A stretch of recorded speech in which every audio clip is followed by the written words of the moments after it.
السلام عليكم ورحمة الله وبركاته. هردوفتو دعوتو تكية وان هارا وان انتا قبل فيه أجا لما سجنتا في ياتي نولي انتو راسنين جد. أكو بيتان أنا في إيمان واللولا سنرت اللي إلمو نسينا برا ترته قروا أمو إلمو سن ورون لكومنتي اللي هدون سميرة ربي جدي إلمو سي دي بي سي في نانجتني dhugaadha kan namni wal dhabuu waanuma jiraati isinis deebisii wanni naan jettaniif akkuma nageenni nu jidduu keennatti bu'uufi malee yookaan anarraa waa qabaattanii yookaan imaanirraa waa qabaattaniiti miti jechuudha. Nu lachinuu isiniif wal qixa warroonni ilmoo imaanee karaa nagaatiin deebisi naan jettanillee guutuun keessanuu galatooma. Warroonni na arrabsitanillee nama narra duultanii na arrabsitanillee jechuun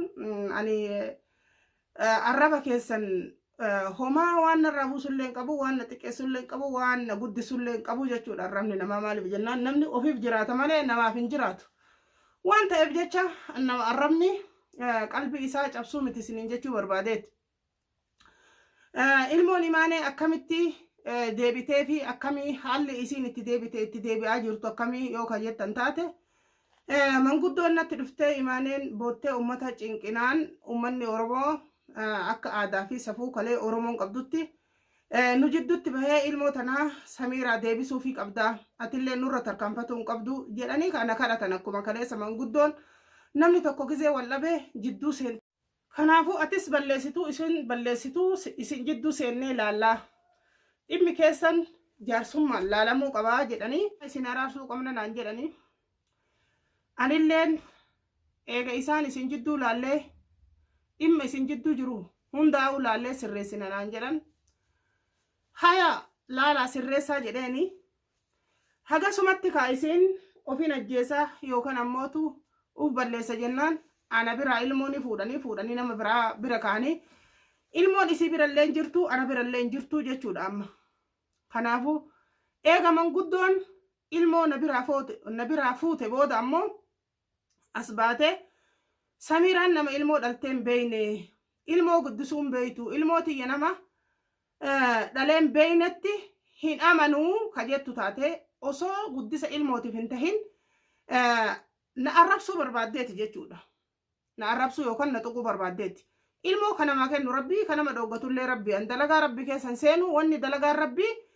jecha namaatiin qalbii na cabsitullee hin qabdu rabbii waan ka'eerii qabu taatu naa kenna waan ka'eerii hin qabne taanan narraa hambise jechuudha. Rakkoon qabu kasanii namni rabbiin maa waan akkanaa naa godhuu dide jedhee rabbitti aaru suni munaafiqa malee islaamaa miti jechuudha. Nama islaamaati nama waan rabbiin isaa kennetti alhamdulillah jedhu akkasuma waan rabbiin na dhooggatettis alhamdulillah jedhu malee nama jecha namaatiin qeeqamuu miti jechuu barbaadeeti sheer godhaa biraan naagaa. Kanaafuu manguddoon eega akka aadaa Oromoon qabdutti nama jidduu seente booda namni silaa bahee waa waliin jechuun an akka ofii kiyyaa beekutti dhooggaadha. Isiin garuu kaleessa manguddoo warwaattee natti ergitee har'a ammoo manguddoo sunuu jidduu teenne osoo dubbiin sunuu jirtu osoo manguddoon sunuu laalteen fixin deebitee waan biraa haasa'uun isii kun sirriidha. Warroonni jettanis sirrii miti warri dogongora moo dogongoraami warri jettanis komantii jalatti naa barreessaa isiniin jedha. Ilmi namaa ufuma harka afaan nama kaaheeti booda deebi'ee ammoo ebaluu akkana na godhee ebaluu akkana na miidhee jedhee booya jechuudha. Irra guddaan amma imaaneen ufuma siiti harka kokkee na kaa'u jirti. Ani garuu ilmootan ammallee dhaqee fuudhuu ni danda'a. Haa ta'u garuu irra deddeebitee yeroo hedduu waa'ee ilmoo dhabiinsa kiyyaa kana dubbatti. Ilmoo dhabiinsa suni waan si naqee miti. Maaliif jennaan rabbiin abbaa fedhees kennaa abbaa fedhe dhooggata akkuma gisee duraa jedhee waan si galchee miti jechuudha. Sheer godhaa biraan nagaa. Kanaafuu manguddoonni nu jidduu jirtan kaleessa guyyaa kaleessa jechuu kaleessa guyyaa duraa jechuu isin jidduu seenne isinii laalla dhimma keessan gaqqabnee isinii laalla. Eega ilmoon tuni fira kan kee taate ilmoon tuni teessanillee ta isiitillee isiinillee haadha isit dhale garuu ammoo ka irraa dhalatte kun ammoo ka ilmoon tun irraa dhalatte kun eega foon kee ta'e Samiiraa si jidduu laalla nurran tarkaanfatin harka nun darbin kaleessa naan jettan arrammoon talti miidiyaa gubbarratti baatee jecha na tuqu jecha qalbiitii cabsu dubbataa jirti jechuu lammeeso Samiiraan akka namaatti mana hin jiraattu uteela yookiin funduuqa kireeffattee galti waan qabeenya qabduuf jecha mana kireeffattee jiraachuu hin barbaaddu jette mana ka kireeffadhee jiraadhu sinuman qaba garuu bakka naa ta'e jiraadha jechuudhaan bakka naa ta'e fedhu funduuqa saneetti yookiin mana uteela san gala fedhu sammootu mana kiyya galaa jechuudha sun naman ilaalu tokkoffaa irra deddeebite Oromoon hedduun warroonni miidiyaa kanarratti yookaan ammootu Samiiraan qabeenya qabdi warroonni hinaaffaa qabeenya kiyyaa qabdan akka an dalagetti dalagadhaa fida wanni isiniin haabsisu hin jiru kun dalagdanii cabsitanii falaxxanii hojjettanii fiduu qabdarre anis dalagee dayfee akkanatti fide qabeenyi bilaasha deemee manatti namatti dhufu hin jiru qabeenyi abbat dalagee fida malee deemee miila qabaatee mana namatti hin dhufu abbat dalagee fida ani yeroo kiyya jechuu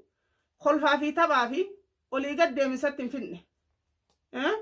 yeroo kiyya hujii kiyya irratti hujii fixee qabe jechuu dalagadhaan walitti qaba gorsa isin haa ta'u isin guutuu keessanuu warroonni duraanillee qabeenya naqee qutturtan warroonni ammallee Samiiraan qabeenya qabdii qabeenyaan nama miiti jettan qabeenyi bakka namni nama miidhu inuman taa'u ani haqa malee dharaan namatti hin deemu kanaafuu laakiin ammoo qabeenyi bakka dharti jirtu bakka zulmiin jirtu barakaan hin jirtu hujima isiittu kana jette Samiiraan imaaneen Samiiraan hujima isiittu kana wanni isin dalaydu nama qaxafuudha kanaaf nama karaarra qabuudha kanaaf mallaqa qabdi sittiin fakkaatin haguma teettee tilmaamte dubbatte jechuudha laakiin ammoo ummanni manguddoo osoo jidduu keenya jiru manguddoo kanarraan dabartee waan biraa haasa'uun kan kee sirrii miti natti fakkaata garuu sirrii miti jechuun kiyya si kadhachuu kiyyaa miti an akka abbaan beekutti akka abbaan deemutti waliin deema eenyumaa taanan yoo lalallee barbaadde dubbiin manguddoo nu jidduu jirtu akkasumatti haaftu walitti duulallee yoo barbaadde wal eegalla rakkoo takkan qabu si galee laakiin ammoo ummanni Oromoo safuu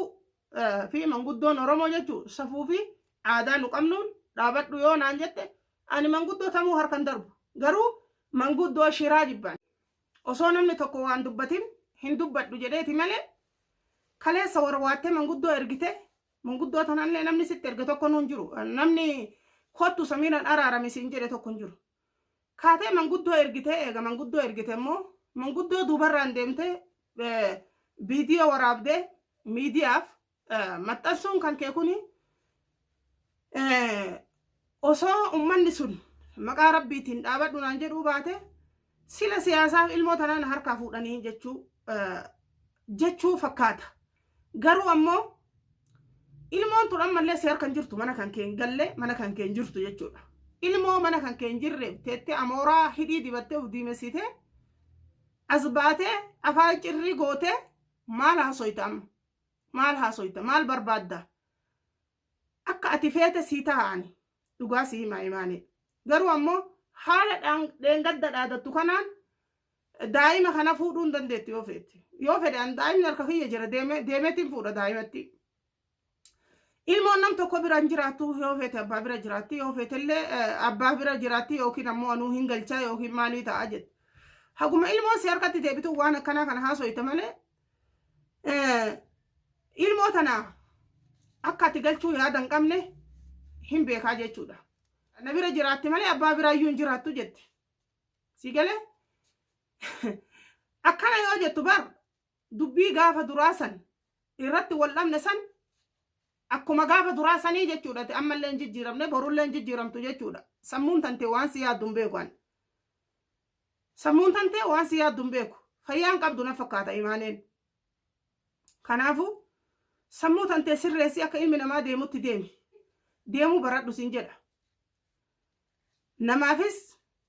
kabajaa dhabuun ofii keetis kabajaa ofirraa fuudhu jirta malee tokki qeensa jala imaanee waan gooti jedhee illee yaadu ilmoo teen ammoo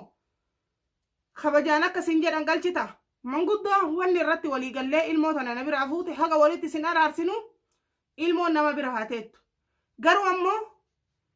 walitti isin araarsine imaaneen mana kan keessi waliin haa jiraattuudha malee ati ilmoo fuutee akka duraanii san bakka feeten deemtee akka feete ta'uun sun hin jirtu jechuudha. Mana dalagaatiin galaa maaloo galaa hin jiru wanni akkasii galtu as galta galuu baattu ilmoo fuutee biyyatti galchita. Kuni gurra siyaaseenu. Yoo feete har'a ka isaa fari. Bas emmishii